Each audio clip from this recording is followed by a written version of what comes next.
That's right, Steve. We certainly have. This is indeed a very difficult day for the Seattle Police Department. Lexi Harris had only been with Seattle Police for 5 short years. She spoke with us sometime this last year for a story right here on KOMO News.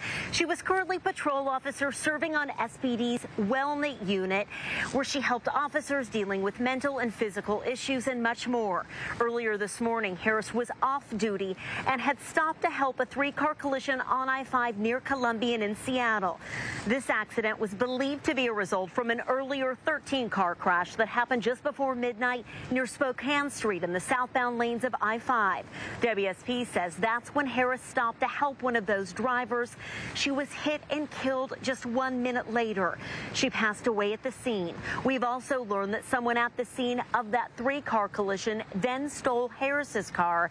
And we're told that car has been found, but right now that thief has not been caught. To lose anybody in this manner would be devastating, but when it's somebody committed to public safety, trying to do the right thing, when they could have just kept going, that, and just the suddenness of it to lose somebody that, maybe these officers had just been working a shift with, and then to suddenly.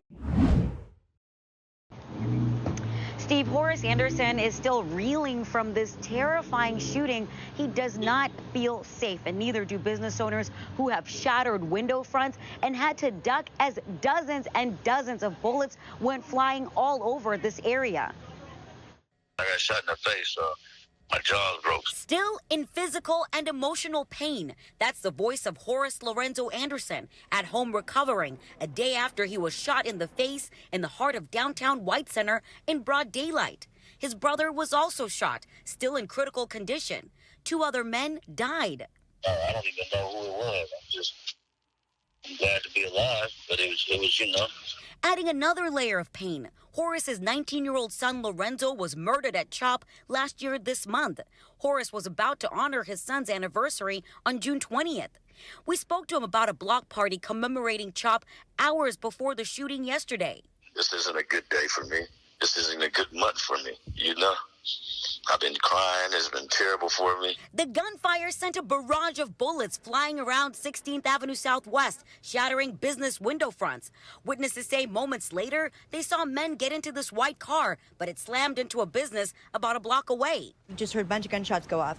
Next thing you heard, I look up, and the vehicle was slamming into the building right across the street. I just asked, wait, are those gunshots? And then right when I said, are those gunshots, more gunshots came around. Donna Chan's business Macadones is just feet away from Paradise Cafe, where deputies say the shooting started outside. It's just been a little nerve-wracking because we haven't really experienced anything like this. King County deputies say they're in the thick of the investigation, combing through surveillance video and trying to track down whoever is responsible to get justice for the victims. My heart goes out to them. It's a tragedy, and I just hope that nothing like this happens again.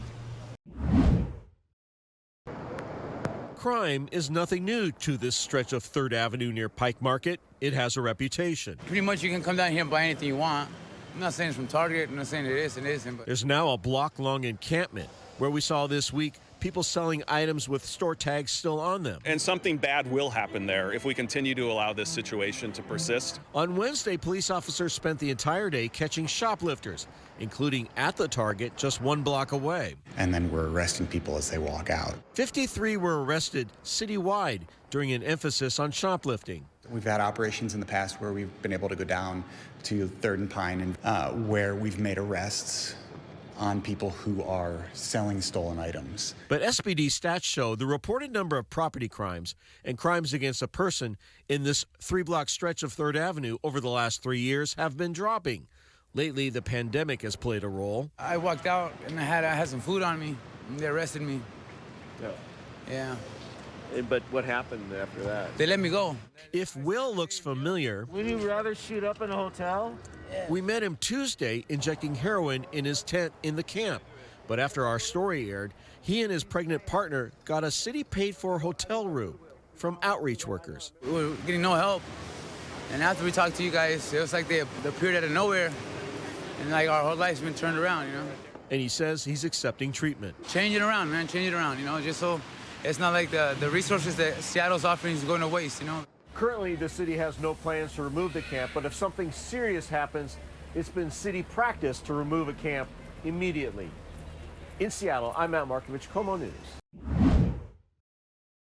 Yeah, Steve, it can feel a little bit deceptive when we're talking about fire dangers, considering the amount of rainfall we're getting and because of how muggy it is outside. But that's what forecasters are saying here in our region. And those crews who had been working on the fire that was just up the road from where we are here, they took about 6 hours to clear that fire. And even though the rain might help clear some of those drought conditions briefly, it won't help a ton in the future. We don't want people to be fooled into thinking that we're entering another wet and cool pattern. Because if you've looked outside at all today, it might feel like it. After we receive this rainfall today, we're basically going to trend drier and warmer after the next couple of days. Wet and humid conditions have been blanketing western Washington today, but despite this weather, forecasters like Carly Kovacek with the National Weather Service say it will only make a dent in helping our dry region. It may help a little bit, but if we look ahead at the forecast for essentially the rest of the month, we're looking at warmer and drier conditions. And that's not ideal when most of the state is currently dealing with drought-like conditions.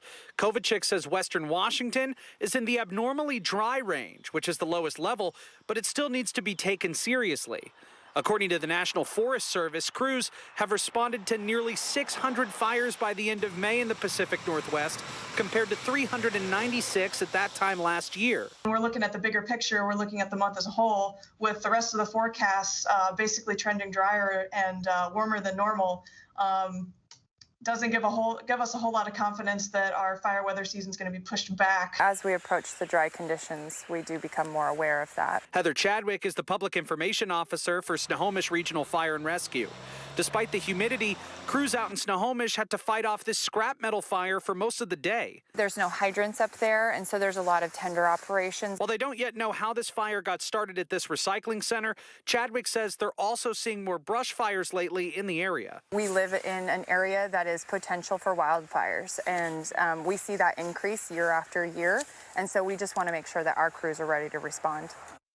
Hey everybody, I'm Eric Johnson from KOMO News. Thanks for checking out the KOMO YouTube channel. You can see more of our videos right here by clicking on the video links for more news from the Seattle area and all of Western Washington. And don't forget to click the subscribe button below so you don't miss our YouTube updates.